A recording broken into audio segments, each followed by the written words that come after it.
मैं रेखा गुप्ता ईश्वर की शपथ लेती हूँ कि मैं विधि द्वारा स्थापित भारत के संविधान के प्रति सच्ची श्रद्धा और निष्ठा रखूँगी।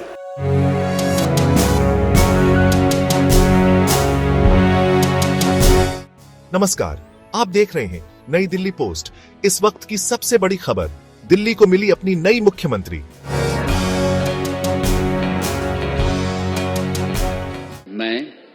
मैं रेखा गुप्ता ईश्वर की शपथ लेती हूँ कि मैं विधि द्वारा स्थापित भारत के संविधान के प्रति सच्ची श्रद्धा और निष्ठा रखूंगी। मैं भारत की प्रभुता और अखंडता अक्षुण्ण रखूंगी। मैं मुख्यमंत्री के रूप में अपने कर्तव्यों का श्रद्धापूर्वक और शुद्ध अंतःकरण से निर्वहन करूंगी तथा मैं भय या पक्षपात, अनुराग या द्वेष के बिना सभी प्रकार के लोगों के प्रति संविधान और विधि के अनुसार न्याय करूंगी।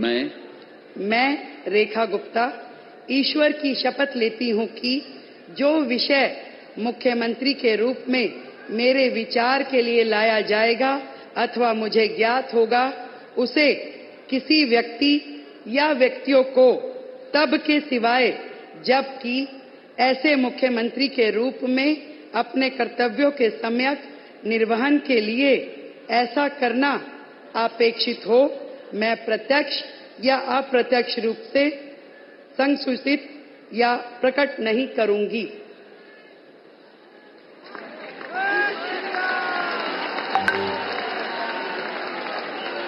रेखा गुप्ता ने आज शपथ ग्रहण कर दिल्ली की बागडोर संभाल ली है। यह सिर्फ एक राजनीतिक घटना नहीं, बल्कि एक ऐतिहासिक पल भी है, क्योंकि रेखा गुप्ता दिल्ली की चौथी महिला मुख्यमंत्री बनी है। कैसे एक साधारण परिवार से निकलकर उन्होंने राजनीति में अपना मुकाम बनाया और उनकी सरकार की प्राथमिकताएं क्या होंगी, इन सभी सवालों के जवाब आपको देंगे इस खास रिपोर्ट में। आइए सबसे पहले लिए चलते हैं राजभवन, जहां हुआ शपथ ग्रहण समारोह। राजधानी दिल्ली के इतिहास में आज का दिन एक नए अध्याय की शुरुआत है। रेखा गुप्ता ने मुख्यमंत्री पद की शपथ ली और उनके साथ पूरी दिल्ली की उम्मीदें जुड़ गईं। समारोह में कई बड़े नेता, अधिकारी और उनके हजारों समर्थक मौजूद रहे। शपथ लेने के बाद मुख्यमंत्री रेखा गुप्ता ने जनता को संबोधित किया और अपनी प्राथमिकताओं को स्पष्ट किया।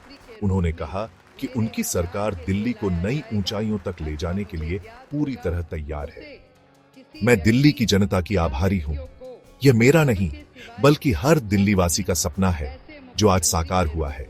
हमारी सरकार शिक्षा, स्वास्थ्य, महिलाओं की सुरक्षा और विकास को प्राथमिकता देगी। हम पारदर्शी और जवाबदेह प्रशासन देने का संकल्प लेते हैं। रेखा गुप्ता का सफर किसी प्रेरणा से कम नहीं है। दिल्ली के एक मध्यम वर्गीय परिवार में जन्मी रेखा शुरू से ही मेहनती और जुझारू रही। उन्होंने दिल्ली यूनिवर्सिटी से उच्च शिक्षा प्राप्त की और फिर समाज सेवा में कदम रखा। राजनीति में उनकी एंट्री छात्र संघ से हुई, जहां वे अपने साहसिक फैसलों के लिए जानी जाती थीं। इसके बाद उन्होंने जमीनी राजनीति में सक्रिय भूमिका निभाई, जनता के मुद्दों पर संघर्ष किया और धीरे धीरे दिल्ली की राजनीति में अपनी अलग पहचान बनाई। अपने तेज तर्रार नेतृत्व और निडर सोच के कारण रेखा गुप्ता को जनता का अपार समर्थन मिला। अब दिल्ली की मुख्यमंत्री बनकर जनता की सेवा के लिए तैयार है। जी हां, यह एक ऐतिहासिक दिन है दिल्ली के लिए। महिलाओं के लिए यह पल खास है क्योंकि दिल्ली को अपनी महिला मुख्यमंत्री मिली है। समर्थकों का कहना है कि वे रेखा गुप्ता से कड़ी मेहनत और ईमानदार शासन की उम्मीद कर रहे हैं। हमें गर्व है कि दिल्ली को एक महिला नेता मिली है। उम्मीद है कि वे जनता की समस्याओं को हल करेंगी। रेखा गुप्ता जमीन से जुड़ी नेता है, इसलिए हमें भरोसा है कि वे बदलाव लाएंगी। तो ये था आज का सबसे बड़ा घटनाक्रम। रेखा गुप्ता ने दिल्ली की कमान संभाल ली है। अब देखने वाली बात होगी कि उनकी सरकार अपने वादों को कितनी जल्दी पूरा करती है। हम आपको इस पर लगातार अपडेट देते रहेंगे। फिलहाल के लिए दीजिए इजाजत।